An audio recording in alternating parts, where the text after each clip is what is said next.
All right, we should be live. Let me bring Tom up. Huzzah! Let me bring that up. Tom, you'll have to watch the comments and make sure that this actually does go live because I can't see. So hopefully Yeah, that's we'll get around true. to it.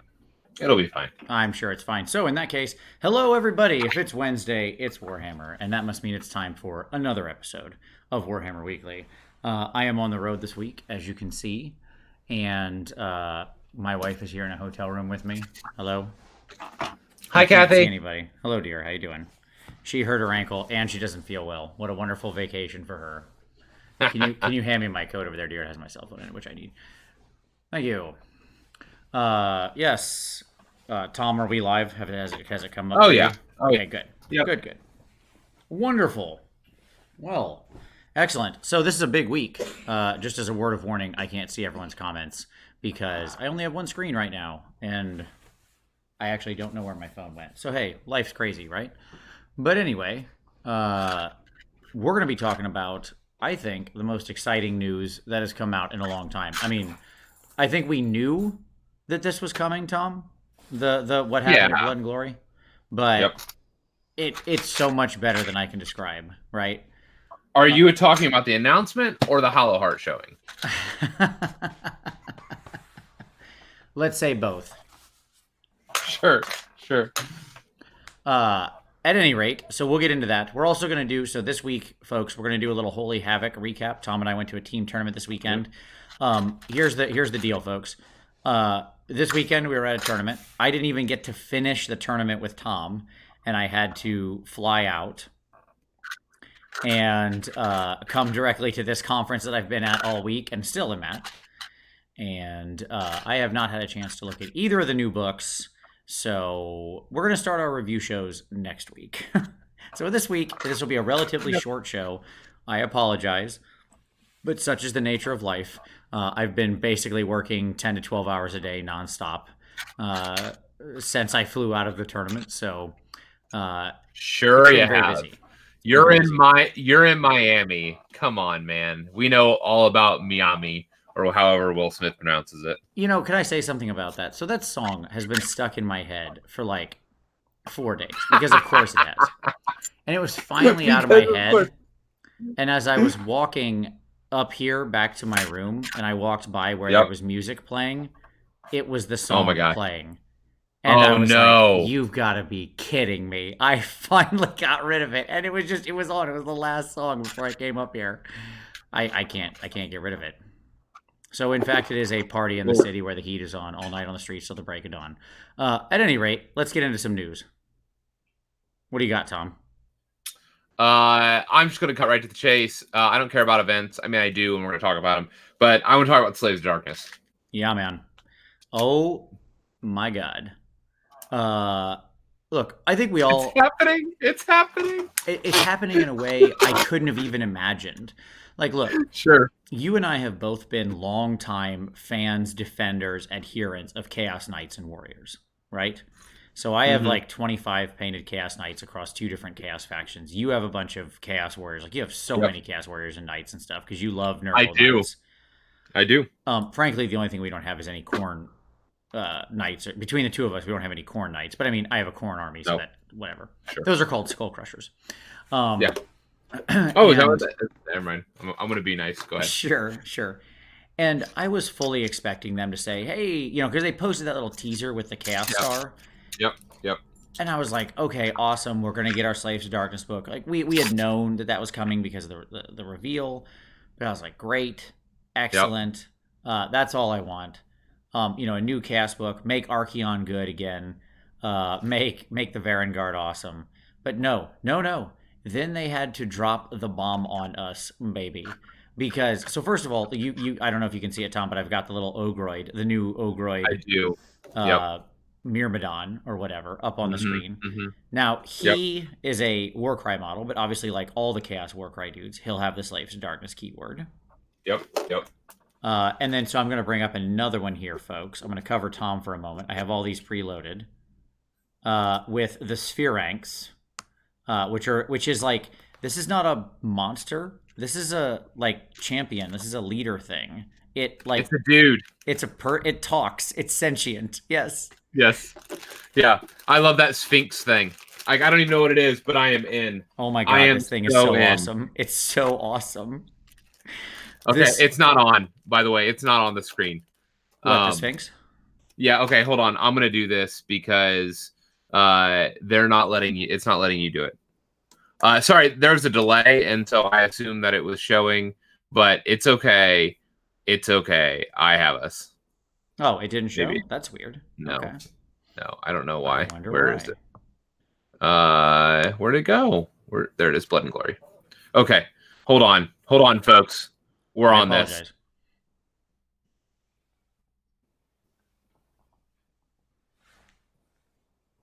Man, I don't know. That said, I don't know how any of you haven't seen these things. Okay, first of all, let's talk about this dude. The Ogoroid. He's a beast. That dude looks awesome. Amazing. I want him. Yeah. Yep. Amazing. And he's like almost wearing the mankini that those other dudes are wearing. He Like is. the double shoulder strap one. Yep. Oh yeah. You know that's what's going on under that tabard. And then this is the Sphinx thing that we were talking about. Oh, I see. The weird The screen is kind of clipped in a funny way. I'm sorry, everybody. I did manage to find my phone here while we're talking, and I brought it up, so now I can see us, and I can see the chat. Yeah, there you go. Wonderful. There you go. There's a weird animal-esque. I don't even know what it is with two heads, by the way. Mm-hmm. Yes. Mm-hmm. Guy's so good. Mm-hmm. Like, I love him. I really do. This is one of my favorite models they've made in forever. Like, I don't know, something about this big, weird Sphinx cat just, it blew me away.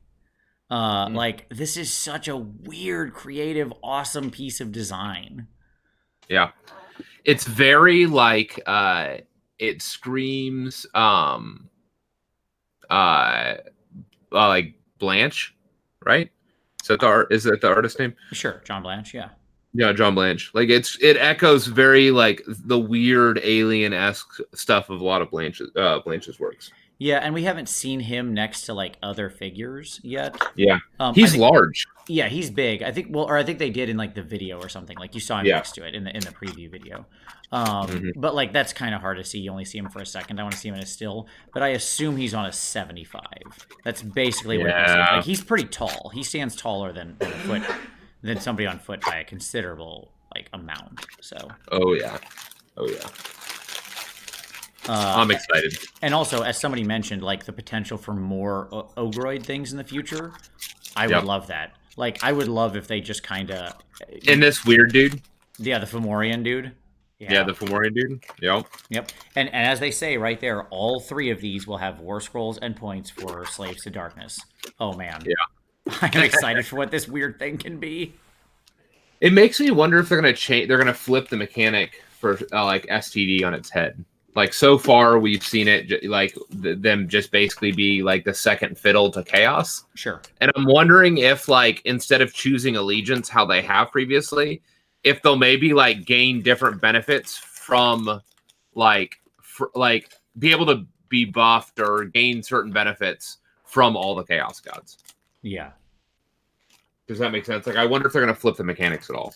Like, and do something new and interesting. Well, so here's what we know. Like, go ahead and let's just scroll down to the money shot here. Like, these two dudes are awesome. But then they blew us away because we're getting new sculpts on Chaos Warriors, Chaos Knights, and an awesome new Thunder Lizard Chaos Lord. Yep, so here's the Chaos Warriors. My God. These are so good. And then here's the new Knights. Look at these new Knights. They're so good. Like, this is just going to be an hour of me going, my God, I'm blown away. Like, that's all I can say. Because here's what's incredible to me about this design. And actually, go back to the Warriors real quick. I mean, the Knights are incredible, but I want to go back to the Warriors real quick. So, like, bring their picture up. Yep. Okay. So, look, I have been a fan of the original Chaos Warriors for a long time. Like, I think they're a sculpt that basically held up.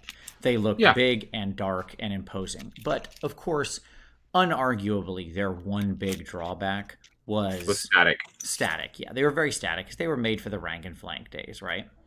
Yep. And, but these guys, what's incredible is they still feel like the original Chaos Warriors, just Yep. updated to be slightly more modern and dynamic. Like the way these guys are moving and running and posing. Like this is such a perfect merger of the Mhm. original aesthetic and Of the like new and old. yeah, of the new and old and like modern figure design. This Yeah. is, I mean, this is an A plus. This is some of the most impressive model design I've seen out of AOS because they seamlessly blended these two things. And by the way, there's just like a bunch of little awesome details on these guys. Yep. Like they changed the shield style a little to be more like Archeon shield, which I really like because Yep. I think that's a good looking shield. All the Vanguard shields too. Yeah. Yeah, absolutely. The different cloaks made of the different materials are scattered around some of them. The Yep. helm shapes are very classic, like their old helms, but like have slight variations here and there. Yep. The dead elf head. There you go, Tom. As has been pointed out and joked about on the internet. There you go. You got your new elf release. There he is. That should be the Indeed. fate of all high elves, right there. That's where they went, Tom. That's why you don't have any more high elves left. Did you see the dragon skin cloak over Yeah, here? yeah. Like the Star Drake Yeah. style? Yeah. Hmm. Yeah, it looks so good. Like I love it. And again, I agree with you. I love the updates on the shields because again, these feel very like very much in line with and see like the pittedness of the shield. Yep. Oh man, that'll fit right in our army. Oh, sure. Yeah, I it think feels these guys will fit in. Like, so now let me just say some things we yeah. know. We know that the rend on Archeon's sword is improving. So that's a it's thing. it's -2 now. Well, Yep. we didn't see the lizard. Oh, We yeah. talked about everything. Good call. This dude's also freaking awesome. Like, by the way, if this is the new Lord on Demonic Mount equivalent, You're like I'm in. okay, I take back everything I said last week. Like, you sold me. Mm-hmm. Also, I Mm-hmm. bet this dude has an alternate head too that Yeah. is helmed, you know? Yep. Which I Yep. want to see that version. Like, they Well, always do alternate heads on these. I think they said I think they said that they have helm options of helmed and unhelmed for all All the of the warriors and knights, yeah. Yeah, they yes. did say Yeah. that. Yep. I just don't know if they said it for the Lord, but I would assume the Lord has Yep. has the same option. Um, Cool. yeah, this guy is incredible. We know that they're still keeping their marks. That has been confirmed that like you can still mark all of them. Mm-hmm. And what's fascinating about that, when you think about something like uh, the way that they've constructed some of the recent books. So like let's talk about Slanesh, right? So, Yep. like, let's say you wanted to make them marked that they don't become Hedonites; they're just Slanesh allegiance, right? So there are Yep. things that cleverly they will have, and things that cleverly they will not, right? Because of that sort of Yep. thing, where they've played this kind of keyword bingo. But at any rate, and that's true largely for. I imagine when we see the Zine Tree release on the other side of this, that'll be the same thing, right? Yep. So I am just beyond excited. And the most amazing part, Tom, we haven't even talked about the most amazing part of this yet. We haven't. Yep. That's fine. I'll scroll down and I will show you the rest of it, which is where to go. There it is. Nope. Where to go? It's not. It's not Did I in miss here. You it? got to go in the video. It's the Oh, last shot in the dude. video. But what Is it? Tom is going to tell you, what he was going to try to Yes. find as he scrolls around at hyperspeed. There you go. Oop, you had it. Boom. Releasing with this. Oh, there you go. Bam. Is a start collecting that has everything in it. The 10 Chaos Warriors, the 5 Knights, and the you just keep it small, Tom. You're only making it worse. Oh well. I was Because you went to trying. picture in picture. Yeah, That's not I what you know. wanted. I clicked the wrong one. Boo. There you go. Just leave it there. It's okay. All right. It has the Thunder Lizard guy, 10 warriors, and the 5 knights in a start collecting. Yes. Launching an army with a start collecting. Yes, please. Do this all the time. This is how it should be. Launching armies works. Yep. Or it should. Yep. Like, Yep. Oh, good. Yeah, somebody said the Helmed Lord is in the video. Thank you. I thought that there was another version of him, but I couldn't remember. Thank you, Sajil. And that, like, I hope that they're taking this as a marker, because these are all new figures, right? Yep. So like if they had launched a new start collecting and it was like 10 of the old Chaos Warriors and 5 of the old Chaos Knights and like a Lord on Mount or something, I would have been Yeah. like, okay, nothing, no different there. They've done that before for old sculpts, Right. right, where they already have the figs. Right. But this is how they should do all of the new releases. Like, yes, put Yeah. out a start collecting with the core of the army because guess what, folks?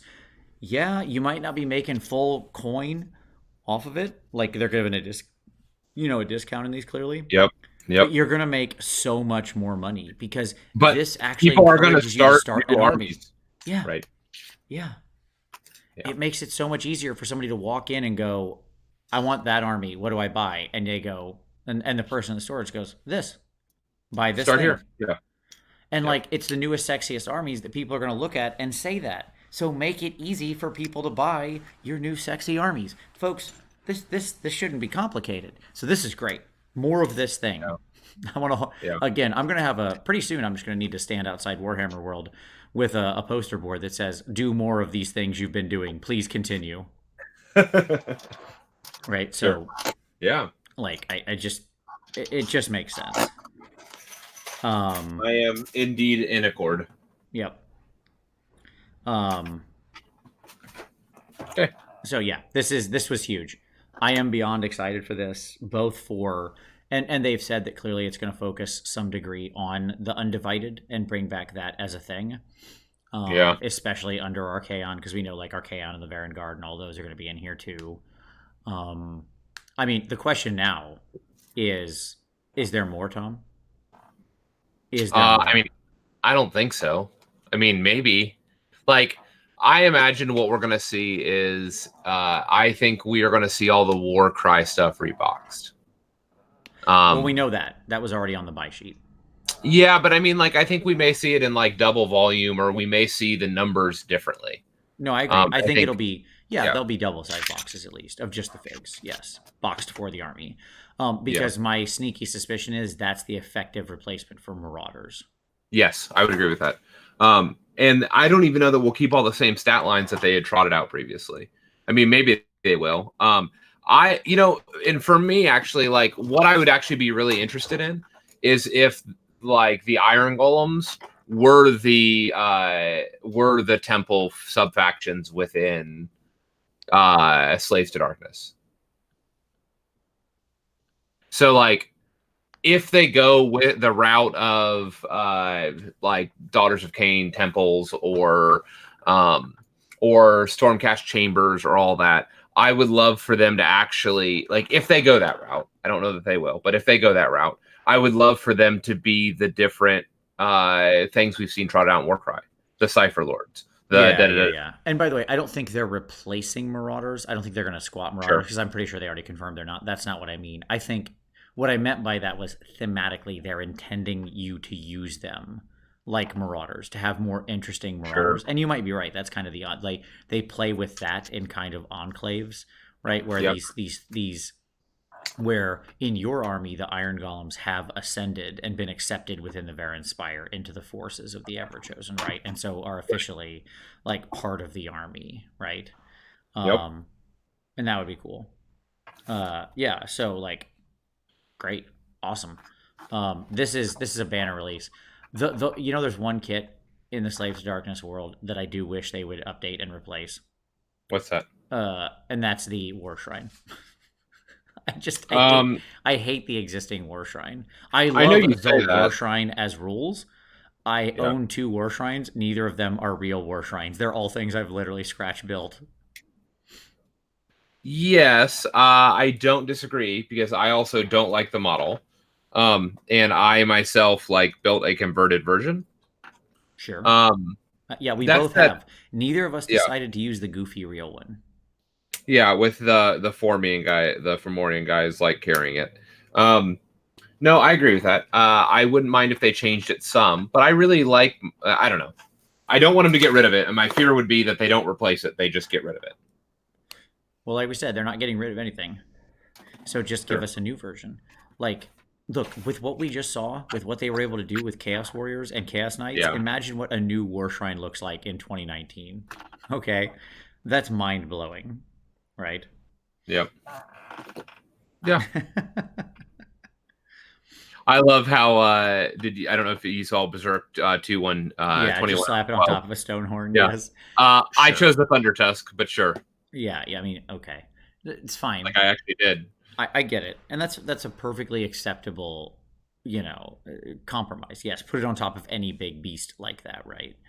And yes, Mogwai, the chaos marks are staying on the war scrolls. They did confirm that, so you can still mark your people to vary the gods. Yep.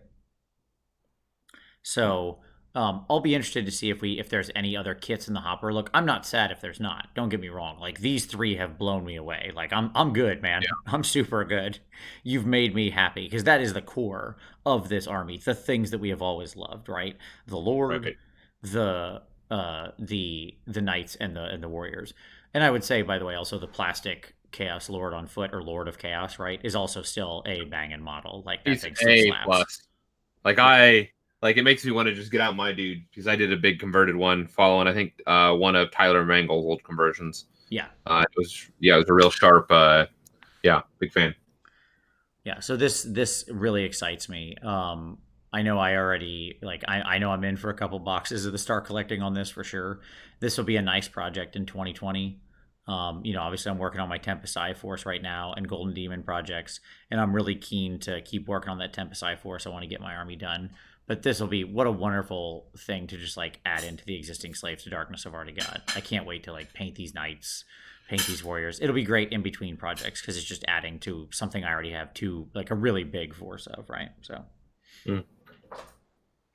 all right. I'm just looking at the comments to make sure I'm not missing anything.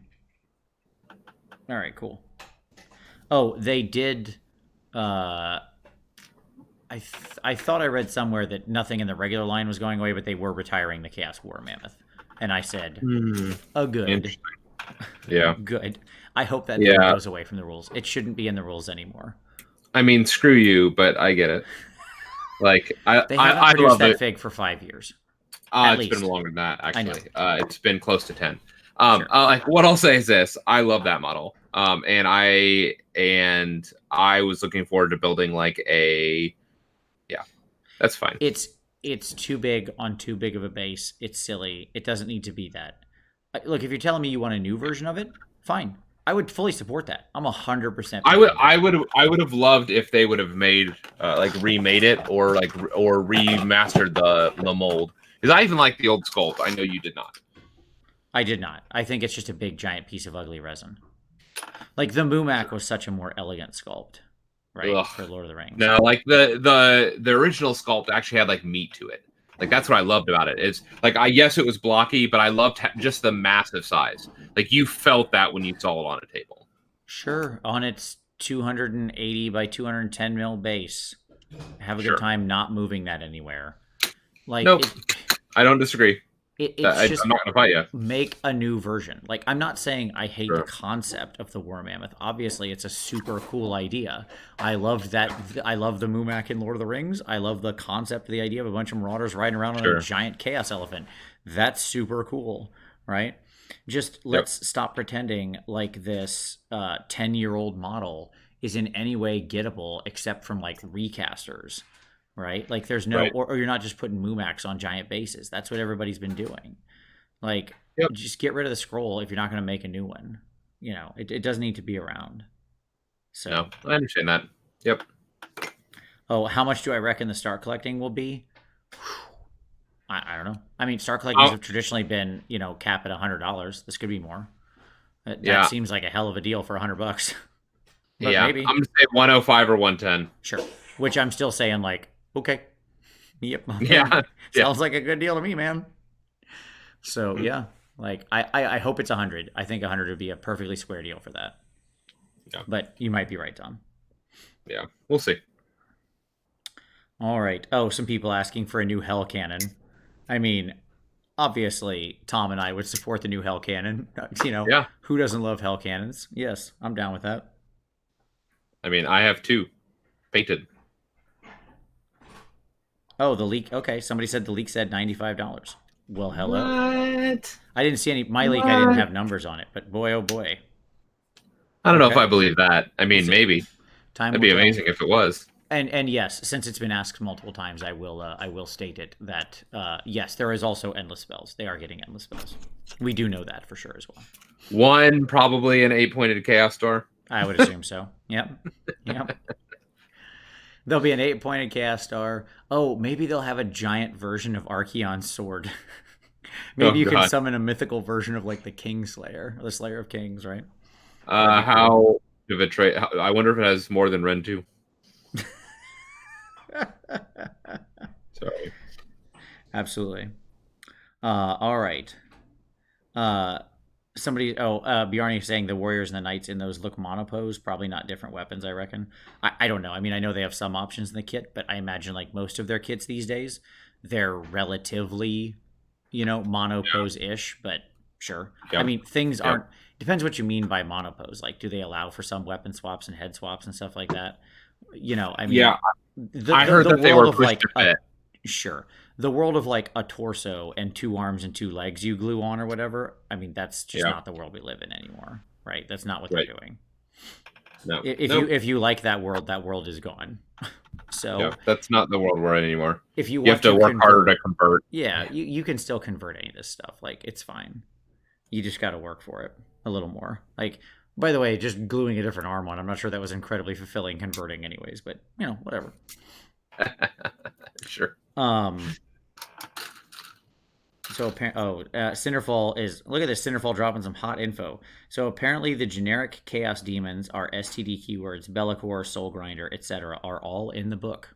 What? Yeah, about that.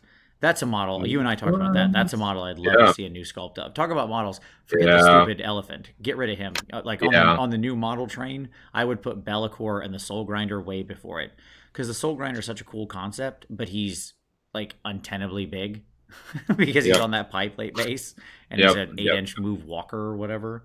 Yep. So yeah, Imagine like an updated Be'lakor, like in the vein of like the Bloodthirsters. sure, yeah. Oof. I mean, Oof. yeah, Oof. I would be in for that 100%. Oof. Like new Be'lakor would be amazing. He was always like the coolest dude, and that fig was super awesome even back then. I mean, it's showing its age now, obviously. Yep. But like, yeah, 100%, I would support that. Yep. I mean, I love painting my Be'lakor. I have a metal one, and he's great. Yeah. So okay, I'm glad to hear the, things like the Soul Grinder showing up in there. I have a soft spot in my head for that dumb War Machine. It's so Yep. silly, but I really do love it. I just hope it gets some rules. Like even that battalion that was in the much maligned sort of Selesky article Yeah. made Yeah. them, decent. Like Playable. when they have a 3-up save and hit all their shooting attacks on threes, they actually like weren't terrible. How weird. Weird. Yeah. Hmm. I think Yeah. we might be doing something wrong. Yeah, sure. If you're going to pay a lot of points for a giant piece, it shouldn't do everything on a 4 and have very few attacks. This seems Yeah. like kind of basic stuff, so I'm glad to see we're cottoning onto that rule. I mean, the important part here is that a lot of these models are getting, and rules even, are going to get touched for the first time since Launch. literally AOS launch. Yeah. Yep. Like, these are all models running on Oh, that's a good call. 15 rules. That's a good call. So Sajil said, how awesome would it be to have a new Be'lakor and new Demon Prince? Like, that would be a great dual kit. Like, that would be a very obvious, and it could go 40k or AOS. Yeah. Talk about another kit that, like, is fine, but is showing its age. The Demon Prince kit, right? Yep. Yeah. Yep. And, like, making generic Demon Princes and converting your Demon Prince model, let's face it, that was the thing that defined your Chaos Army in past editions, right? Because like converting and making unique Demon Princes was always one of the most fun things you could do. So, yep. All right, I'm down. Any other thoughts we have on Slaves to Darkness? Nope, we've went 30 minutes on that. That's pretty good. All right. I mean, it's worth it. I could probably do another 30 more of just random thoughts, but time will tell. I mean, we're going to see more information on this pretty darn soon. So I can't wait. This weekend we had a bunch of events. Yes, we did. One of the we were at one, and we're going to talk about it here tonight. That's what the show's going to be about. and but also Blood and Glory was this weekend. That's where the announcements were for Holy Havoc, or for Holy Havoc, for the Slaves to Darkness reveals. As I mentioned kind of at the top of the show, a Hollow Heart list took home Blood and Glory. So watch out for them alpha striking, teleporting, shooting spellcasters. Yeah, it was funny too, because in the 5th round, did you see what the matchups were on the top 3 tables in round 5? So it was the cities list was on table 1, right? Yep. So that was I'm pretty sure it came down to was it Tom versus Russ? I don't remember who the final table was, but Tom Mosley, which I'm probably butchering his name, and I apologize, Tom, but he did a great job piloting that city's army. He had a cool list too. I really liked it. It was Hollow Heart, but it wasn't like ultra ridiculous spam. It was just a really smartly built list, right? Yeah. Yep. It was kind of like the list you would, not exactly, but it was in the vein of what you were kind of tossing around too, right? Like you don't go all in. It was just using a lot of smart pieces. He had a sorceress, he had a battle mage, he had the Hurricanum or Luminar. He had one of the two. Anyways, that kind of stuff. Yep. You don't overcommit. You do enough. Right. Yep. And so that was like table 1, and then table 2 was a Slanesh mirror match, and table 3 was a Slanesh mirror match. Of course it was. But Slanesh I saw Slanesh in all of its ugly glory this weekend, and it made me thankful that I did not run a Slanesh army like Vince had begged me to at the beginning of the year. Yeah. Yeah, well, we'll talk about it because we're gonna go through our games, kind of talk about it. I did have to run 1,000 points in my Slanesh, since that was the commitment for this. I built the whole army and did everything ostensibly in my display board and everything for this tournament. Like this is what I planned for all year. But they're on the shelf now. And while we're discussing Slanesh, there was one other thing discussed at the other big news. The other big news out of Blood and Glory preview was there is an FAQ coming in December. And that FAQ is going to actually have balance adjustments in it. And point adjustment. Yes, points and balance. But the point is, it's like there's been a lot of questions about, well, are they going to, they had said we're going to use the FAQs to sort of balance unbalanced things, right? But then the last one we saw didn't really do that, right? And so people started to wonder, like, oh, is that really a thing? Well, the answer is yes, that's really a thing. They said we know Slanesh is off kilter. It will be addressed in this release, or in this FAQ. Sorry. So there you go. So yeah, I mean, I agree. Like when I was piloting Slanesh, we did lose a game to Halo and Mr. Mephisto, who were piloting Beasts and BCR. So clearly Slanesh Clearly Nerf Ogres. Nerf Ogres, that's right.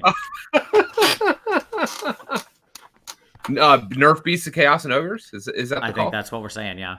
Let's ignore the fact that like there was no models left on the table because I had went on a murder spree. And we had 2 turns to play through. Yeah. Yeah, well. We'll talk about it when we get to the game. Okay. Yeah. I'm very glad to hear that, because it means my Slanesh are on the shelf.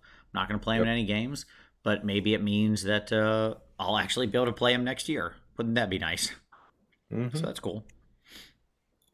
Yeah, there you go. What was great was there were ogre army. I do love Steve's tournament because there were actually ogre players there using Maw Tribe, so we got to see it in action. I saw a painted Maw Pot on the table at the event. Think about that. Sure. They picked it up that night at like Friday night at Friday night. Painted it that night, put it on the table Saturday morning. I don't see the problem. It's just a piece of terrain. It's not that hard. Yep.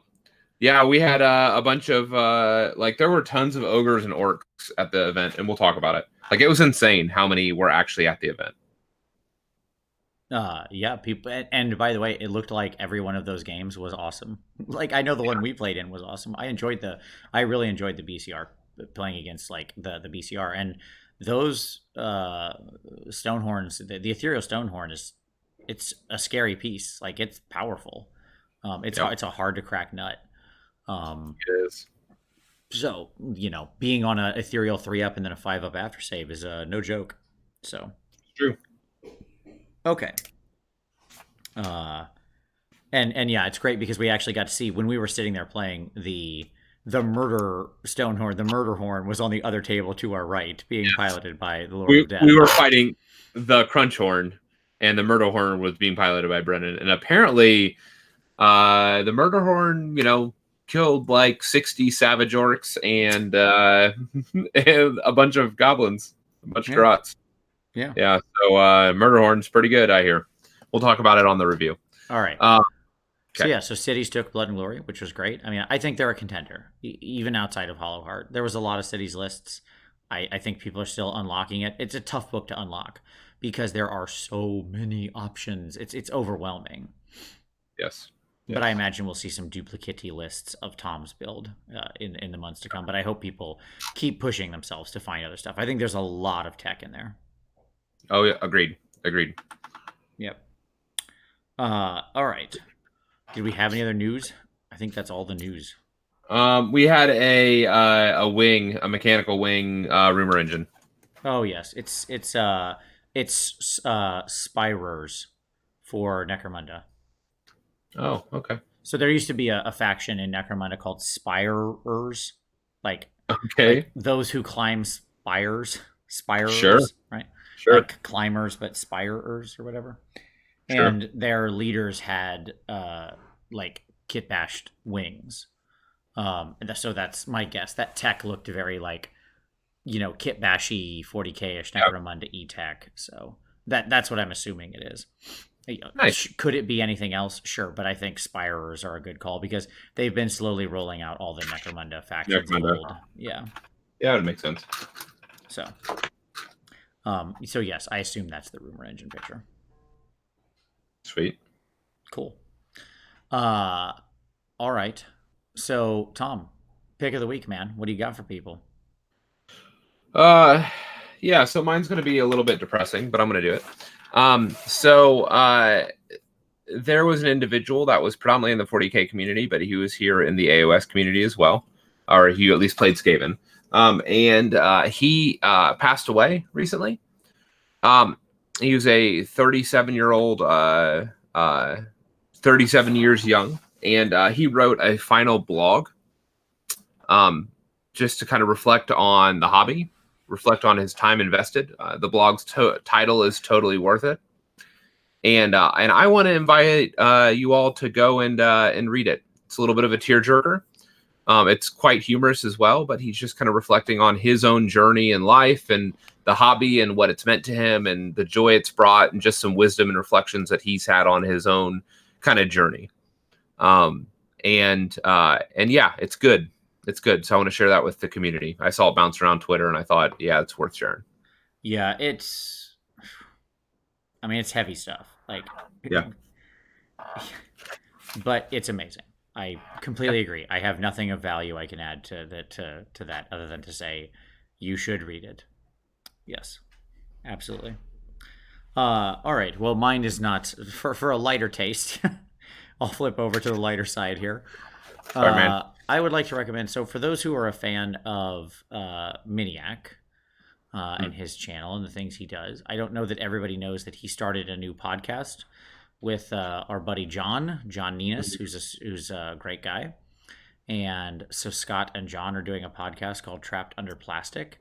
And it's a lot of fun. It's both on YouTube and all your normal podcasty apps. And they really touch on some really fun topics, I think, that are pretty cool. Like their topic this week is social media ruining miniature painting? And ultimately the conclusion is, well, I won't spoil the conclusion, but it's a cool discussion. It's a lot of fun. I think they make a really good. They have a really good rapport with each other, and it's definitely a worthwhile listen to. It's great for while you're painting, stuff like that. So they put out a new episode every other Monday. It's on its own channel. It's not on Miniac's channel. It's actually on a Trapped Under Plastic channel. So I will, both the article that Tom is referencing and their podcast will be linked in the description below. So we can't link into the comments here because YouTube doesn't allow that for whatever silly reason. It lets me now. Oh, did it let you link? Okay, cool. Yeah. Good. It maybe I don't know why would it let you do that. It's been letting me link recently. I don't know why. I'll just take it. Okay, maybe it sees you. Maybe I somehow made you also some kind of administrator. I don't know. That's fine. Whatever. So yes, but we'll also put it in the description. Um, so and hopefully we're gonna get Scott on interview with the artist sometime as soon as Yeah, well. pretty good. So that'll be fun. Scott's just a great guy. He's so super nice, and so is John. And it's just a great podcast to listen to. So there you go. Hobby time, man. You finish your night haunt. The event is over, Tom. Your ghosts were there. They did show up. They did show up. I noticed them participating in games that I was winning. It's true. I'm just messing with you. No, It's Tom funny. actually had a really good I liked the way your list played. It was fun. Also, the number of times you were landing that fight in the charge phase was insane. It was insane. That Death Yeah, Rider's change is so big. yeah. Like to me, it was killing the ethereal Velocita in the charge phase that really like cinched it for me. I was personally impressed by the Black Coach. I thought it did way better than I thought it would. Yeah, and I think we'll talk about this a little bit, but I agree. So my hobby time, I'm putting chain rafts together. Okay. More ghosts, huh? Yeah. So, um, I may just double down. Okay. Instead of going cities for my upcoming events the rest of the year, I may double down and go full night hunt. I'm really chewing on it. I'm going to change my Death Riders list a little bit. I liked it. I liked what it was doing. But like obviously, like playing locally with test games and playing in a tournament setting, in blind matchups and stuff like that, it's just a different experience, a different event, and it's a different set of data that's gathered. And I have some other ideas that I want to explore, and so I'm building chain rafts right now. That's the answer. Yeah, I mean, it's interesting because I thought things like your Hex Wraiths were good when you used them well. There were some times where you made some decisions with them that I wasn't, as on board for. Let me just say it that way. Well, I'll say it this way. I think they actually are terrible as a hammer. I don't know. I think they're okay. I think they're a very good hammer when buffed against the right targets, but they're not a universal hammer. They're not Hearthstone. Yeah, I would agree with that. They're not, right. Yeah. Yep. Yeah, I think, but in general, they're a limited hammer. I actually think they're way more interesting. And this was the game that you weren't at, and I look forward to talking about. They were way more interesting as a anvil. Sure. Because the ability to hold something with their ethereal save and then retreat out of combat doing mortal wounds. Like regen models, retreat out of combat doing mortal wounds, and then basically setting up and opening a gap to charge with something that has more punch. Yep. It worked really well, in fact. Sure. So so my hobby time has been non-existent. I played the game this weekend. My army went home with someone else. I didn't even, because I was going to the airport. I played 4 out of the 5 games of the tournament. The TO was very nice to have a ringer stand in and be Tom's partner for game 5, which was awesome. Thank you, Tanya. Yes, I really appreciate it. It was great. We appreciate her helping out. And it was funny, too, because she showed up with a death army. And I was like, oh, good. Tom will finally have a death partner. That's nice. Yeah. She played FEC, and she did a great job. Yeah. So, and then I've been here all week, so my hobby time has been non-existent, which sucks. I am very much, I've just been, going to bed at night thinking about the next things I need to do with Larissa back at home. Like she's on my desk. And I'm just thinking about finishing her up and then getting to the next city's units and so on and so forth. So next week should hopefully be. I'll have some time to hobby this weekend, and I can't wait. I've been away from the brush far too long. So yeah. So let's do a quick. We're gonna do a quick Holy Havoc recap. Like I said, this will be a shorter one tonight. Maw Tribes will be next week, and then we'll do Bone Reapers the week after that. But just so everybody knows. But so this week I wanted to kind of talk about Holy Havoc. So Holy Havoc is run by Steve Herner and the Holy Hammers. Including Jason Vargas amongst many others. There's a lot of people who make that happen, including Steve's wonderful wife, who is awesome and is just like truly, truly wonderful in what she does to support the event and Steve and everything. The event is awesome. It's for charity. It's for a local charity that helps the homeless. And this was a huge, huge event. Like Steve rose a ton of money, and I was thrilled at what was able to be done. It's one of the most fun events I play in all year, not only because it's a team tournament, but also just because of the way he does it. He allows grudges all 5 rounds. You can pick your fights and your tables. It's a very different event. It's very hobby focused. There is a competitive prize, of course, and by the way, people play super hard for it. Just to point that out, like it's fascinating. His tournament is one with like 6 awards. 5 of them are basically hobby and sports based, and 1 is competitive. And yet people play super hard for that one trophy. Tooth and nail for that one trophy, and it's fascinating.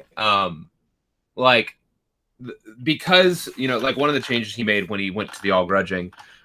It was a great change he made last year, was that going in from day 1 to day 2, he posts all the points like very publicly, so that like if you want that trophy, you have to go hunt the other top point earners.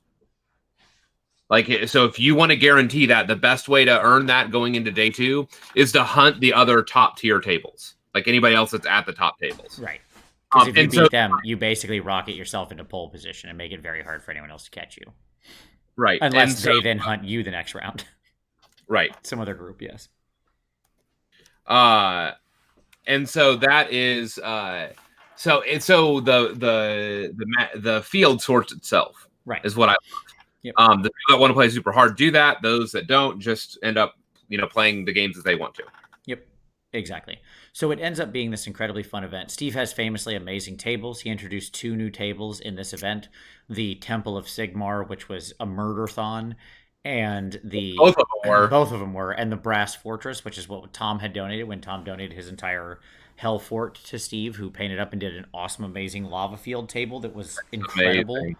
Yeah. And both you are playing not only your opponent in these games, but you are playing the table, because the tables are massive, full of a lot of terrain and very impactful terrain that does wounds that cannot be negated by any means effectively, and lots of them. They're called holy wounds. Yeah, holy wounds. Yes, they're like super mortals, and there's no stopping them. So just like things die a lot.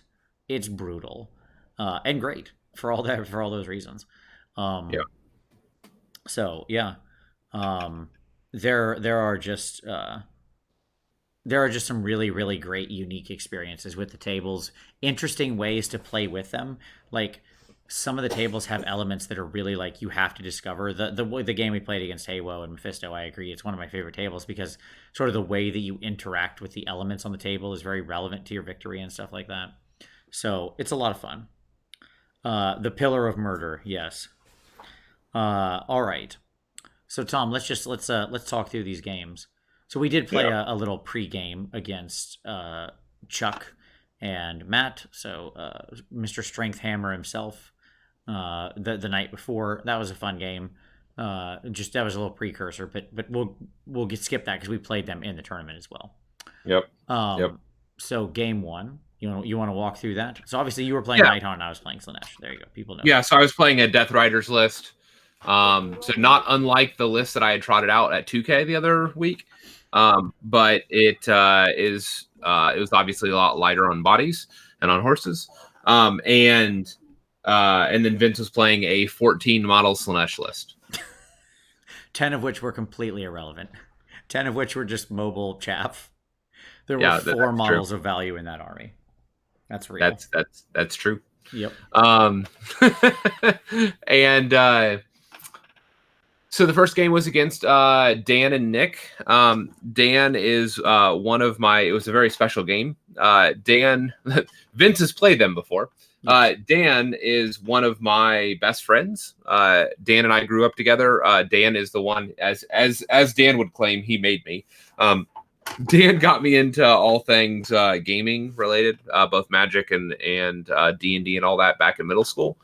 And recently, him and Nick had started playing Warhammer, and they kind of stumbled upon our content. And they're like, and Nick was like, "Is this you, Tom?" And Dan's like, "Yeah, that's Tom." So then they came over, and since they live in my town, obviously they've come over and joined kind of my normal Saturday night club. So I've had them over to the house many times for our like weekly club game. So I've actually gotten to play them several times because I've never rolled dice with them though. Yeah. And so we got to roll dice. Dan ran Sylvaneth, and Nick ran Fire Slayers, both lists of which I helped them put together at some point. And it was good. It was a good game. I lined up on Dan's Sylvaneth, Vince on Nick's Fire Slayers. On one of those juicy multi-wound models. You did. And it was so funny. There were moments, that was my first real experience of Slanesh's like bitchiness. Because I remember looking over at Vince's side of the table and being like, well, he's done. Sure. There was a moment where if he had nailed like 2 long bomb charges, like both of which were 11s, but still, it's not impossible. He could have taken out all my heroes. And then I would have been sitting on 50 or 60 depravity and had nothing to do with it, right? Right. Now, as a point That's of fact, not what happened. That's not what happened. He did not make those charges. He didn't even kill the keeper, and then hell came down on him because then I dumped all the depravity into like a second keeper showed up and a Bladebringer Herald on Chariot and a bunch of Daemonettes dropped into their deployment zone to take an objective. So yeah, Vince summoned another 800 points. It's not true. If you want to be very specific, I summoned another 610 points that round. That is an accurate number. So Vince summoned another half army on that side of the table. It was 1,000 points a game. Yeah, 1,000 point side. So I increased my army by 610 points. Yes. Dan set up a bunker in front of me of Sylvaneth trees and 30 dryads, and basically said, "Come at me, bro." And I did. With a chariot that was next to a stone that gave +1 all attacks, buffed by a hero that gave +1 all attacks, and a lot of dryads died. You actually killed like 30 dryads with a black coach. I don't even know what happened.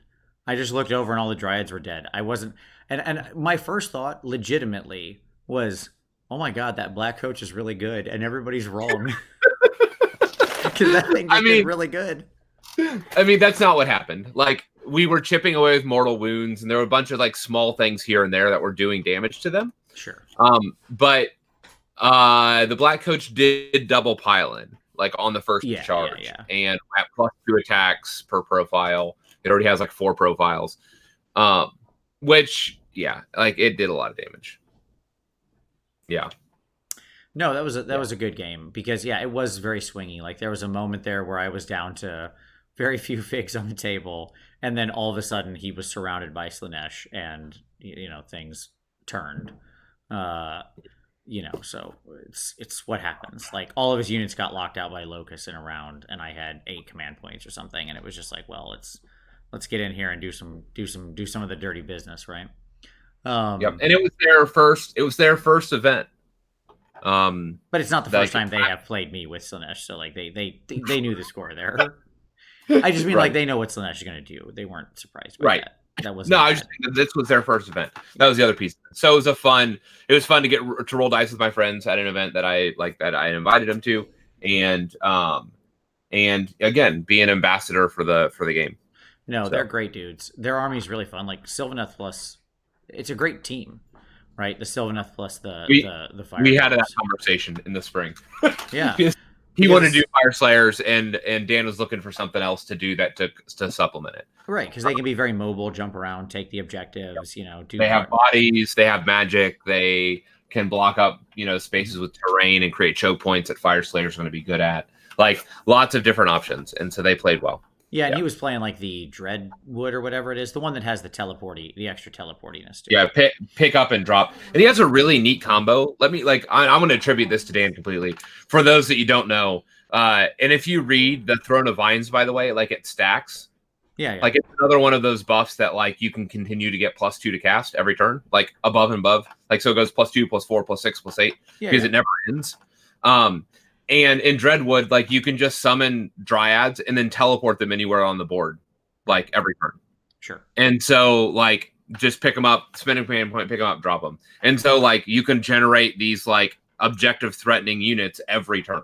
Right. It's a really fascinating tactic that where you're always going to have dryads. You're always exporting dryads everywhere on the table that they need to be. Right. It's a really neat tactic. So kudos to Dan for zeroing in on that. Mm-hmm.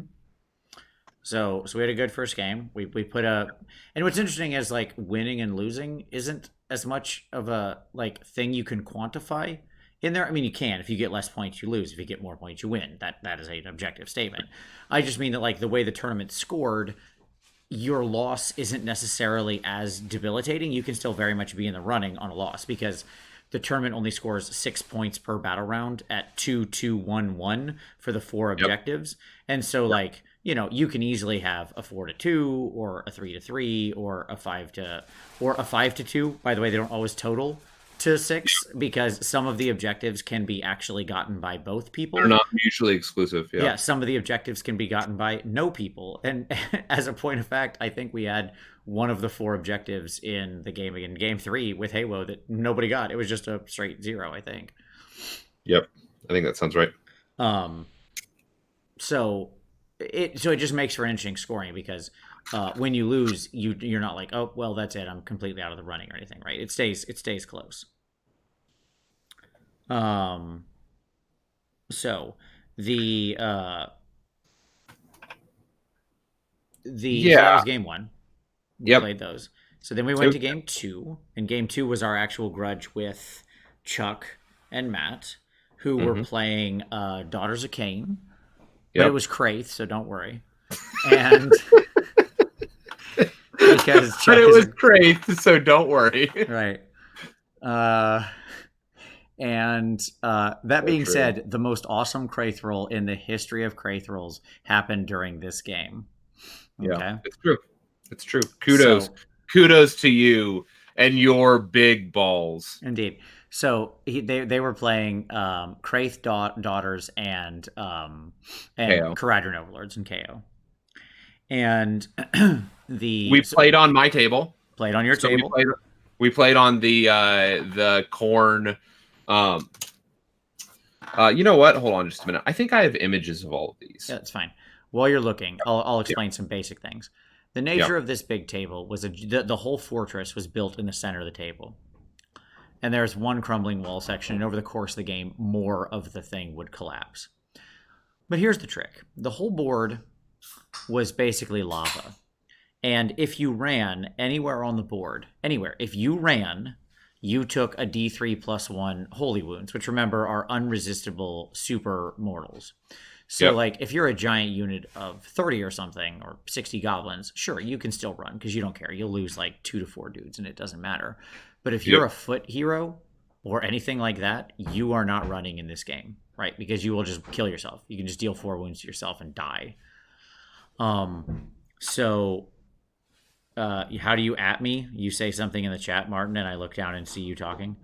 But so so you can't run. And we were playing a mission. The second mission in the Holy Havoc tournament is you have to run all of these things. When I say run, I mean like run like this. You have to like get all of these objectives off the opposite side of the board. Right. And like whatever units you give these little tokens to, those units lose fly and can no longer be reset up. So you can't teleport them. Right. They effectively gain like a version of Gotrek's rule where you can never reset them up and they lose flying. So like you have to be on foot and now you can't run. So everybody's just walking across the board. Right. Right. And by the way, here is the board that we were playing on.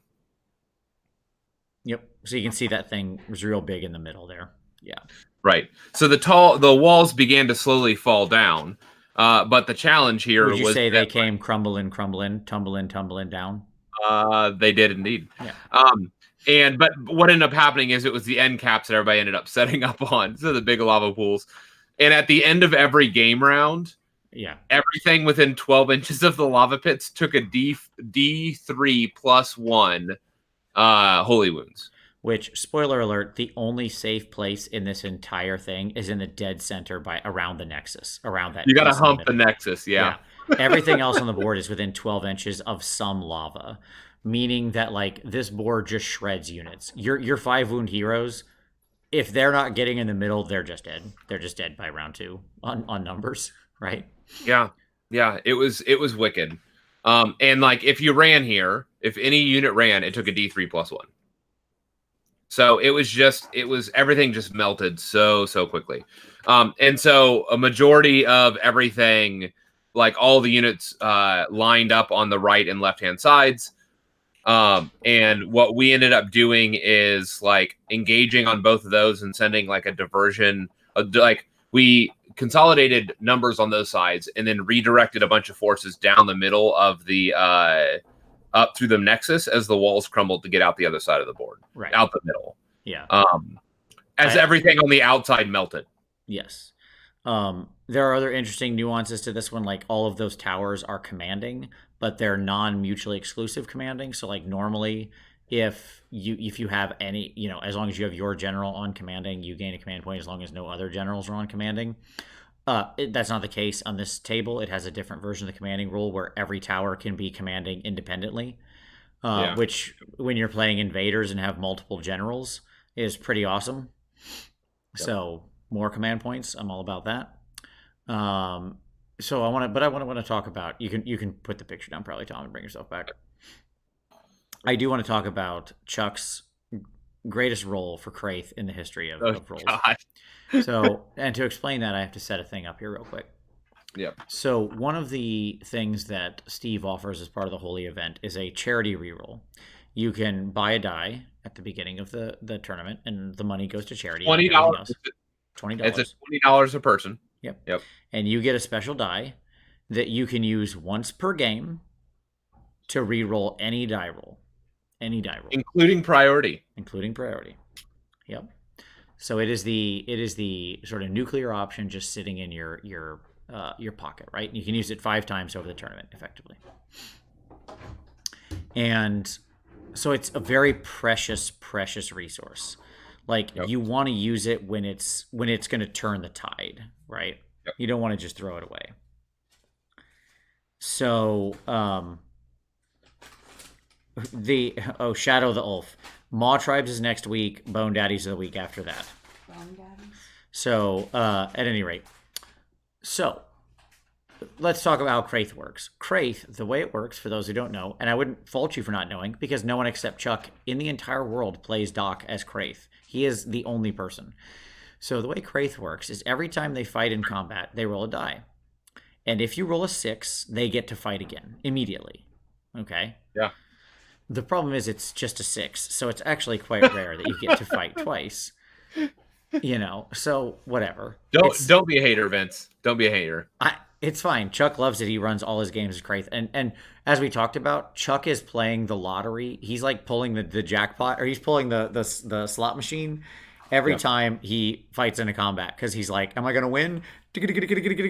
Oh, is there a dopamine hit or not? Yeah, he gets that dopamine hit every time. So Tom has shoved his black coach into like 30 witch elves, into the 30 witch elves that Chuck has. I mean, it worked last time. Sure. So Chuck piles in and fights him, and he does some damage, but the black coach is still alive, and he's still going to tie down all his witch elves and still do a lot more damage. And so Chuck's like, okay. He rolls his Kraith die, and he rolls like a 2, something that's not a 6, right? Yep. And he's like, tournament reroll. Now, anybody who knows odds would know this is the most insane thing you could do with your tournament die, right? Because this isn't actually going to be game winning. He's probably not even going to kill the coach, even if he does roll the 16% chance of getting a 6. But that's Chuck. The man goes for it, and he rolls the die, gets the 6, piles it again, kills the black coach. And I was like, I have never seen that more earned. That was amazing. Yep. We're like, well done. Yeah, I mean, that is fantastic. That on the end of the board there, we proceeded to then fight them to a standstill, where basically all the units were obliterated, all of ours were, and they were down to like 6 witch elves and 2 Endrinriggers. Yeah, all the warlords that were there died. Yep. Everybody. and then the lava exploded and killed everybody. Yeah. That was. And then We just because my they couldn't friend- actually make it across the table to get the tokens off before dying to lava. Right. And then my friend, you died, man. Yeah, Yep. that's what happened. So that was good. Yeah, so that was game 2. It was fun. We had a blast. Game 3. Game 3 was against Halo and Mr. Meth, both of whom are in the chat right now. They were playing BCR and Beast of Chaos. So it was the Beastie Beast and the Beastie Boys, if you will. And it was a great game. We played on the Reaver Waste table, which has this giant obelisk that you can like push around in your movement phase. And when it goes over enemy units, sure, I'll let him bring up a picture. When it goes over enemy units, it does a D6 holy wounds, that's a lot. It's a D6 damage that cannot be mitigated in any way. Yep. Like Gotrek, not a winner on holy tables, by the way. Yeah, so that giant obelisk that's in the middle there, that's the thing you can push around. Like you push it 3D you choose a direction and then it goes 3d6 inches, and each player gets to do it during each movement phase. See, you can see Meph's hand there on the right. One of the first moves they did was to take that warlord that's in the terrain and move it right where Meph's hand was. Right. So and then we proceeded to nominate the monolith because like you move it at the start of your move phase. And so at the start of our move phase, we just sent it over Haywo's warlord and rolled the 6 and killed him outright. So that was an ignoble start for poor Haywo during the beginning of the game, as just that pillar passes and leaves a red stain where his ogre warlord had been. One of his 7 models was removed from the table. Sure. He's the only guy who had less models than me, yeah. Yep. So then it was just a really fun game. Yep. A lot of back and forth. Like Meph, a lot of killing. There was a lot of killing. Meph and Haywo played a really smart game.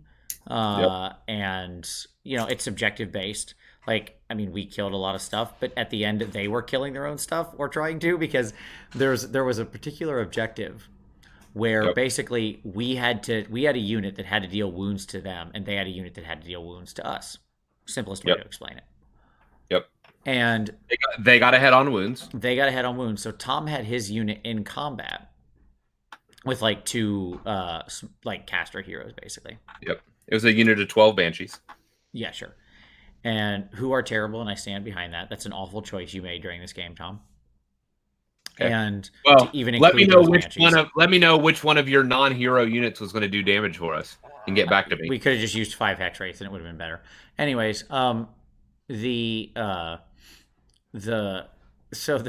banshees are in combat with these 2 little foot caster heroes, and Meph and Awo summon the Dread Taurus and get it off over the Contorted Epitome's Dispel, and then proceed to run it over their own heroes and your unit, because it ended up double dipping. Like, it both killed your ability to do wounds to them through removing your units and removing their own wounds. Yep. It was a great move. Yes. So it was like so funny to watch them go all out, murdering their own people to rob you of the chance to get that objective, which they did, by the way. They did get it. They held it. So that was pretty wonderful. The Frost Lord, Frost Lord on Stonehorn. Stonehorn. Yep. With Ethereal, as I mentioned earlier, was a beast. Like, that guy was so tough. I mean, I brought a pretty unwounded keeper into him and did like 2 wounds. That was it. And on 2 pylons, or maybe it was 1 or 2 pylons. The mask did more damage because she just had weight of dice, right? She was just like sure doing that stab, and she got like 4 through back there, just sneaking little claws in his butt. But then he proceeded to he brought down that keeper. And then he, kind of jailbroke himself out of combat, as it were. But it was good. It was a good game. It ended 3-2 in their favor. A very well played game, and they absolutely earned that W. So it was a lot of fun. Yeah. I would play the two of them again any day of the week. My Totally. my Totally. my regret is they need to just live closer to me, and just so I can be in their normal club, because they're two great guys. Awesome, fun to play with, cagey, smart, hilarious. Just it Yep. was an absolute blast of a game. If anything, we didn't get far enough in the game as we could have, because we were just sitting around laughing the whole time. Which great. I'll take that any day of the week and twice on Saturday. So there you go. Yep. All right, so that was our game three. So then that's the end of the third night. Yep. And yeah, and by the way, I am in no way, let me just make something 100% clear. Nobody slow played. Somebody made that comment No. earlier. No, I just not want at to make all. sure that people understand No. that. We all played a little slower because we were having such a good time. Right. That's not It slow. That's just the having fun at Warhammer. the problem is we were rolling dice, and then suddenly Steve walks by and is like, "Dice down," and I was like, "What the what?" Like it completely caught all of Well, us that's just it, unaware because because we we we were were just so into it. I seriously yeah. did not even notice time passing. Not once did I glance at my watch or even think remotely about how much time was Right. left, because it Right. was We too were much just fun. playing and having fun. Right. Yeah. But like there needed to be voting and a bunch of other stuff, and so we had to like wrap it up quick and yeah. Yep. So it's But it was good. So then that was the end of that day. So then we did our game four. So here's a yep. fun thing about game four. So game four ran 9:30 to 12:30 Yep. in the morning.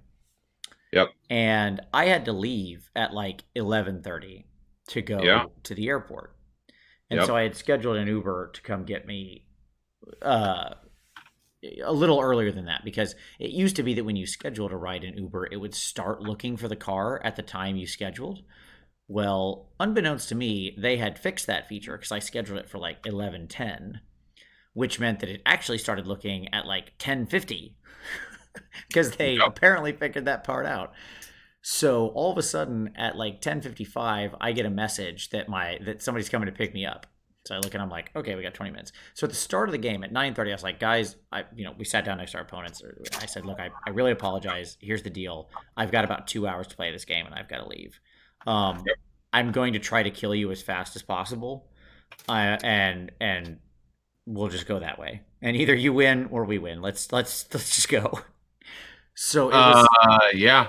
and it was Yeah. just like full throttle Slaneshathon. Like, I mean, you and I Well, just shut. They went slow the first round because of the fog, I and then so I felt bad. Hold on, stop. go. So the way that this scenario was is that you rolled a dice at the start of your hero phase, and on a 1 or a 2, you were slowed, which meant that everybody's at half movement. Yes. And they were playing Double Death. They Yep. played Legion of Nagash, Night Haunt. So I set up against the Legion of Nagash player who was running a block of 40 skeletons, some dire wolves, Velazda, his warlord, and that's it. I don't know. He had to have something else. And you set up against a Night Haunt, and he was predominantly running like normal Night Haunt. I think there was a bunch of some guys from the Minneapolis area, and they were just getting back into AOS from having taken a break after the fantasy transition. And so they were giving AOS another shot, and Vince basically made them choke on that opportunity. No, no, it just didn't help. Like they pushed up off the line like 3 inches. They ran everybody, but that just meant that they moved. Like we were starting like 24 inches apart, maybe. Yeah, sure. And they moved up like a solid 6 inches for us. Yep.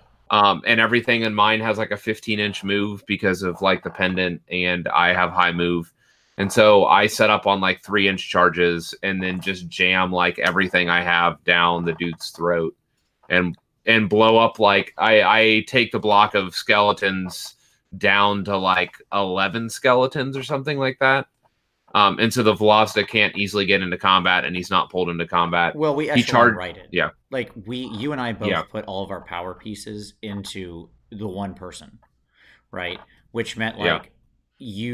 like I picked off. I blew through his direwolves, then blew through his Morghast, and then Yep. you landed. Oh, Morghast. That's the other thing he had. Yep. Yeah, and you killed his skeletons, and then we then we all double charged his. Well, that's we were what about to. what happened is like the yeah, and so then like he brought his Velazda over and hit my warlord and killed him outright, which was great, because that needed to happen. And then, but like, and started chewing through my hexes, so I was down to like, I don't know, a couple of hex rates. Oh no, he didn't chew through the hexes; he just hit the warlord, and then it went to our turn, and I was like, I need help over here. And what ended up happening was the table ticked and pulsed and did holy wounds like in the area we were in and killed out the rest of his skeleton unit, which freed up all my hexes. And so I asked you to summon a keeper because I needed a locus on my side. So you summoned a keeper. And then basically we went about, like set about to like Eiffel Tower, the Velazda. Correct. With basically everything. Like I popped up all my other 5 hexes that were going to charge, but I dropped like an 11 and a 10-inch charge, and you 11 and 10 inch, and I had already moved. Hold on, yeah, and I had already moved. Like I already moved, like because the hexes were so close, I moved over them with all 8 hexes and then came back, and dropped like 3 or 4 mortal wounds on that. And then I landed like an 8 and a 10-inch charge, or a 10 and 11-inch charge on the Black Coach and the remaining 8 hex wraiths. And they killed him in the charge phase before Vince ever got to roll a charge roll. Yeah, so Nighthaunt OP, because you blew through him. I didn't even get in the fight. It was a fast game. It was really fun. I hope we did. They were super cool dudes. They were super cool. Yeah. And I hope they had fun. The Nighthaunt player still had a lot of stuff on the board, but like, at that point it was kind of obvious because we had gone ahead on so far on like most of the objectives. Yep. Like because the objective was on that side of the table and we had our whole armies around it. We had killed their warlords, so our warlord already had the objective sealed for that. Stuff like that. Right. So they were like, no, we're cool to call it because I know you got to go. I packed up, threw everything in a bag, packed everything up, shook their hands. Like they were super nice. I hope to get a full length, relaxed game against them someday and I do hope they come back to the events. They were both great guys. They had super cool armies. I really liked playing them, and I hope that they can I hope to do it for real, like in a full length game. And and we. And then I walked outside as the Uber pulled up and got in the car. So that was it for me. And then game 5. What happened, Tom? You'll have to tell me. So you can put this away because we've been staring at the monolith this whole time. Oh, sorry. Yeah, so I matched up with Tanya. And we had we were on the Arachnarok table. So I didn't match up with Tanya. Tanya joined me for game 5. I'm looking to see if I have any photos of it. I don't see it. So Tanya was playing Flesh Eater Courts. She was like, "Hey, I'll play Gristlegore," and so she was running Gristlegore, and which meant, but like a Aberrant Ghoul King on Terrorgeist, couldn't be the general. It had to be the warlord. But luckily, that ability still works on heroes. And so she ran out as a Gristlegore general, had a Terrorgeist with Aberrant Ghoul King, and then two tenors of ghouls. And so we actually set up really heavy on the left side, and we played a dual Khorne army. And it was like all of the mortals of Khorne, just nice. Like all of them. So they had just tons of bodies. Yeah, well, no, actually, that's the interesting thing. So they had they had the one gentleman had the Blood Crusher Battalion. Yeah, hold on one second. So Thank you, Steve. It was Mike and Kevin game 4. So thank you, Mike and Kevin, for both being very generous with your time, for understanding when I had to leave early. I am eternally grateful of that. They were awesome sports, and I'm sorry that we had to rush it. That's never fun. If I had any other choice, if I didn't have a plane I had to catch, I would have absolutely done otherwise. So I am very sorry, gentlemen. Yeah, Vince is terrible. I don't have photos of the game, unfortunately. So we set up, and I wish I knew their names. I'm blanking. I'm sorry, folks. It's getting late. So Khorne and Khorne. So one was Khorne and Khorne. Yeah. So one was super heavy. Into the Skull Crushers. There we go. And actually, hold on just a minute. You're killing me, I'm Tom. Your lying. ability to I know. multitask is seriously not. It's not present. It's the Yeah, opposite of a thing. it's just the world that I'm in right now. It's okay. My brain's not working. Here we go. I don't know what's going on. What is going on with this? Okay, here we go. Share screen. Here we go. So this will help me talk through what I'm thinking. Okay, so we set up like super heavy on the left side, as you can see. One of the hallmarks of this board is, or this scenario is that you choose 2 heroes from your army. So it's not 1 hero now, Vince. It's 2. Okay. You choose 1 from each of your groups. So 1 hero from each player gets put in jail. And you just have to get 1 of your heroes within 3 inches of the people in jail, and then they unlock. Yeah. Okay. So you have to put 2 of your figs in jail where they can't act or be affected in any way. So if you look on the bottom, if you look in like sort of the bottom left of the picture, you'll see the 2, where Tom's mouse is. Thank you. You'll see that the enemy army's 2 heroes that they decided to put in jail, and the dice mark the edge of the jail.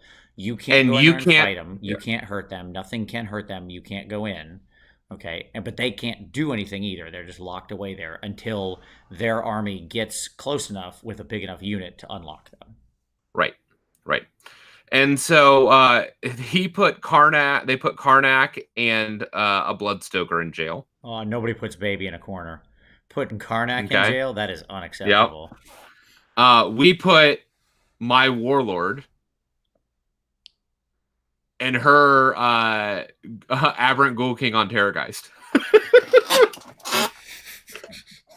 Okay. So I followed the tradition, Vince, of putting our most valuable pieces in jail because I couldn't put like my Black Coach in. You can't see the Aberrant Ghoul King over here on Terrorgeist because he was afraid of bumping the model off the table. Sure, I think his name was Nate. Nate didn't want to bump him off. Gotcha. So yes, Nate and Dan. Awesome. Yeah, Nate and Dan. And so they were over here. And so basically they were playing Khorne. They had a Bloodthirster. He had some Khorne demons, a bunch of dogs, had some Blood Crushers. And then other players playing mostly mortals. He had a bunch of the battalion with that, like you do mortals on charges and stuff like that. And so our objectives were to like hold this like objective. You had to like these little green crystals were randomly assigned to units, and you had to like kill the units. Warlords could only attack those units, etc., etc. So there were a bunch of different things all going on. And so we loaded like super heavy on the left. This is one of those scenarios that it's not mutually exclusive. So like you can both free your people in jail and both get that objective, like the main objective in this scenario. And so I lightly guarded. We lightly guarded the jail. We set up super heavily over here. We put like a token unit of ghouls over here to like kind of screen and to collect green tokens. They sat in both boundaries, but largely we were over here. And so basically we gave them turn 1, and they very cautiously like buffed and set up and shimmied some screens and stuff like that, and then basically just said go. And I was like, oh, I see how it is. Oh, and relevantly, hold on, I want to explain one interesting thing real quick. Yeah. If everybody sees that giant Arachnarok spider in his nest in the middle of the table, what's relevant to understand here is that on this table, that giant spider every round lashes out and just does like ungodly amounts of holy wounds to everything in a massive radius around him. A D6 holy wounds, 10 inches. That's a big radius on that terrain piece. Yes. Yep.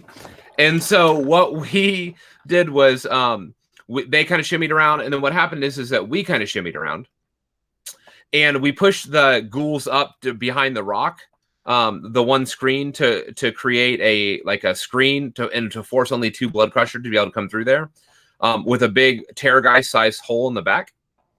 And then my 10 hexes served as an anvil over here, and basically just prepared to take the charge.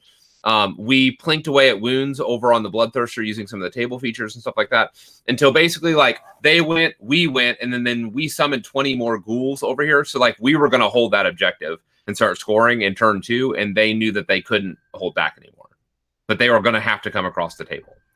And I mean, they had the mobility and the punch to do it. So my hope was that our line could hold. And what ended up happening was they came across, and at the top, they won initiative. They came across to the top of 2, and they sent like the 3 crushers and the bloodthirster into the hexes. The 2 crusher or the 2 juggernauts into the not crushers but juggernauts, and the other 2 juggernauts. By the way, these are like thunder tusk conversions. They were beautiful. Into the 10 ghouls, killed just enough to like open a hole for the Terrorgeist. I think you mean Rhinox conversions, I'm sorry, they're Rhinox. Yeah, that's what they were. They're Rhinox. Anyways, and what ended up happening is they came across and hit us, and like drilled or like ground my hexes down to like 3 models. I think that sounds right. 4 models down to 4 models. And he had always strikes first on the bloodthirster, so just feeling really confident. And I felt, I felt for him.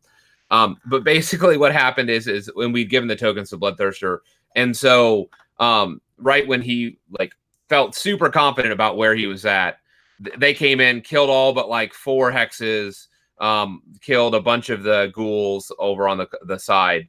We countered that by like I pulled the hexes out of that spot across their field into the midfield. And like, by the way, I regened a D3 models as well, because that's something the Black Coach does. It doesn't regen a D3 wounds worth of models. It just regens a D3 models, which when you use that on hex rates is actually like really valuable. Mm-hmm. So I jumped from like 4 to 7 models, and then retreated all those out over top, did a bunch of mortals to the, I did like 5 mortals to the bloodthirster on that retreat. And then Tanya countercharged him with her always strikes first Gristlegore General. That was our warlord, which she was clearly going to strike first and win that fight. The other thing that I did here was I shot the Black Coach 23 inches across the table to right here. Because it starts at a base 14, I rolled a 6 on the run, and I added 3 from the Pendant of the Fell Wind, which was pretty sexy. And I had my Harbinger that was hiding over here, and he teleported. They left a little hole right here and unlocked both the Warlord and the they were thinking on teleports that I wasn't going to be able to fit the 5 hex race I had, or the 10 chain gas and the chain rafts, and they were right. But I could fit a single 50 mil by 25 mil base, cav base. And so I plunked it right down next to the Terrorgeist, who then my Warlord unlocked, and they could immediately move and charge, and they basically deleted most of the backline. And so by the bottom of 2, we had wiped out 2/3 of their army, because the Terrorgeist won its fight. We won our, and then I dropped the 5 hexes as well and charged and attacked in the hero or in the movement phase or the charge phase. So killed the jugs that had charged, killed the bloodthirster, killed like a blender lord that was back there, and killed like 2 sets of dogs. It was a brutal counterpunch, and it just really highlighted the value of mobility and how like Night Haunt doesn't grind like other armies grind. Nice. Yeah. So, and we ended up getting max on that. So actually, ironically, we ended up maxing 4 of our 5 games. Vince and I did. Mm-hmm. And we ended up playing. And so the only points we lost actually were to Joe and to Andrew. There you go. And so we ended up taking 4th overall. Yeah. Yeah, it was great. And just some quick notes on Holy Havoc and Holy Wars. It's moving location. You can go find information on that. Get on the wait list. It's worth it. Waitlist space often opens up. Yep. Yeah, there you go. There's a picture of our board with all the models. Yeah, and for those that hadn't seen, here's Vince's beautiful board. You can't see it real well, but this is covered in ghosts. But it is covered in a lot of ghosts. Yeah. I didn't have a chance to get the Purple Sun out. I was sad. I had it there though, just in case. I cannot recommend these events enough if you get there. And yes, I did bring 3 keepers to a 1K event. I could obviously only play one. I only had one in my list, but you never know what you're going to summon, you know? You got to be ready. Um but it was really great. I cannot recommend this event enough. It is a singularly excellent and awesome experience. There are no other events like this. If you can make your way to the greater Chicagoland area, Yeah. Naperville specifically is where it'll be now, um, for either the singles, the Holy Wars, which just happens in uh, like late winter, early spring, however you want to define it, end of February, basically. Um, it's a absolutely fantastic event. If you can make your way to the doubles for Holy Havoc, which happens, there at the end of October, early November, Mhm. do it. Just you should do it. It, there were so many people who were there for the first time. I hope to see all Yep. those people back. It's wonderful. It's such a great community. Everybody is so nice. It's hobby focused. It's engaging in a way that so few tournaments manage to hit because everybody is so dialed in. The level of hobby, the level of sports, the community, the tables, everything is banging on all cylinders. Steve is an awesome TO. It's Yeah, wonderful. and I like two other shout outs that I want to make real quick. One is it is like at the core of it, it's about charity.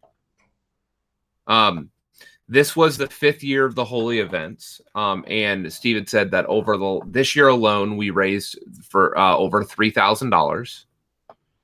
And over the last 5 years, the Holy events have raised over $10,000 for charity.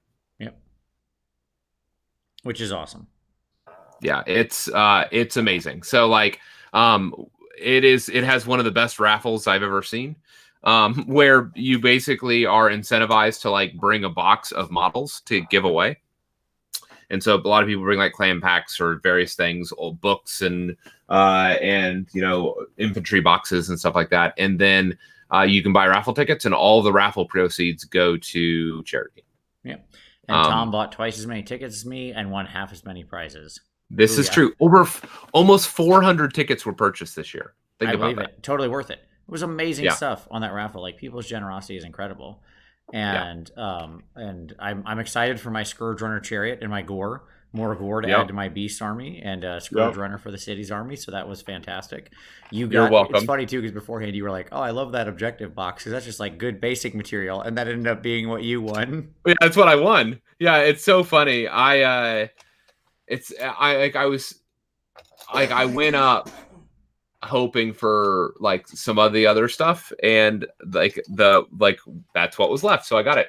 Everybody, by the way, Vince, you like owe me, because everybody was telling me to take either the Daughters of Cain book or the Plague Bearers.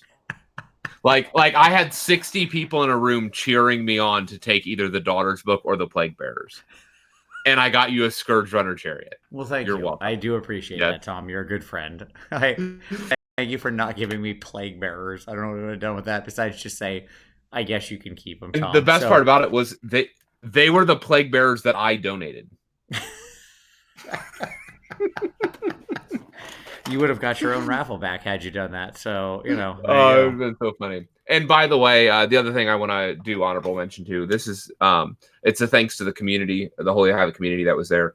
We were honored to be awarded the fan favorite army. Yep. So on Saturday night on votes, Vince and I were won that award. So we're very thankful for that as well. So thank you all. It's very meaningful. These events are what I hobby for. Like when these two events, when I'm working on an army, when I'm trying to push myself to the absolute highest level, it's this event and the level of hobby that's at this event that is pushing me. It's in my head. It will up your hobby game just going to them. Guaranteed.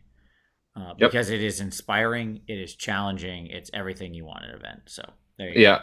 And Steve has gotten to the point, by the way, where like he is getting rid of tables, and so this year they raffled the Shrine of the Phoenix table. I don't know if you knew that, Vince. Yeah, I saw that he was actually. Yeah, that got raffled, and it was a great somebody who won 3 other things. And I'm trying to place who it was. It wasn't Christian Lear, was it? No, it was not Christian. Ironically enough, Okay. Steve would know who it is. Gotcha. I can't place off the top of my head. Oh, that's cool. Good for But him. yeah, so yeah. It was um yeah, it was good. It was good. So you all should check out the Holy events if you haven't been. Steve truly is a hobby hero, and he's a great dude. Yep. So there you go. I think that's going to bring us to the end tonight. So thank you to Steve. Thank you to all the Holy Hammers, Vargas, everybody who helps out. Thank you to all of you who watched tonight as we recounted this. Let us all celebrate in our new chaos fashion with our new Ogroids and our Sphinxes, whatever they're called, that sweet new cat, incredible new Chaos Warriors. My God, what a way to end the year. That'll make 12 books this year, a host of incredible new figs. Like, Tom, when we do the look back show this year, I it's don't going to even know. be madness.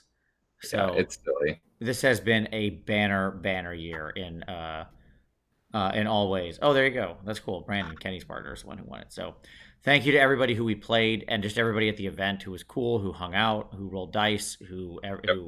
who just sat around and was generally awesome. It's great to see everybody.